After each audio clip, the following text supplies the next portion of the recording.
Hey gang, welcome back. It's I, Dr. Bosky, and today I thought I would just do a very quick very quick tip about how you can name your animated sprite sheets in a way that makes it easier for you to reference.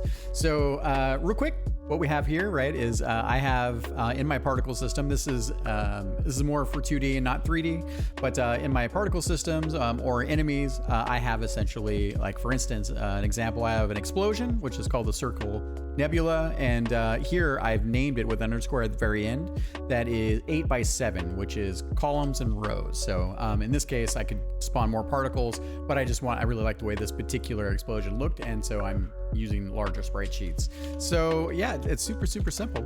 So I got an example here where I have basically a blood explosion, right? And just for folks that don't know, basically what sprite sheets often are is that the engine will look at each one of these squares where it breaks it into each of the individual images. So I know in this case, I think these are like 256 by 256.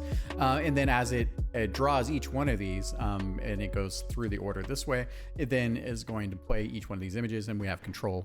You have control over plenty of these types of assets in various different engines. So Shmup Creator is one of them as well. So you can change, for instance, the speed in which the engine draws each of these frames of animation. So here, good example.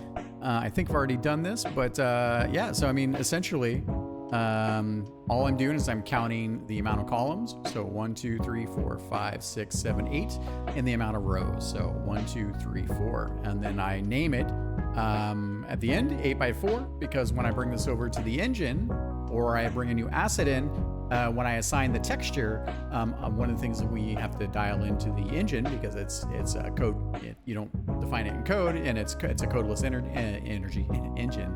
So then you can see here that I've defined it. In this case, for that particular sprite sheet, it's 8 columns and 7 rows. All right, that's it. Short and sweet. Thanks, everybody. We'll speak to you next time.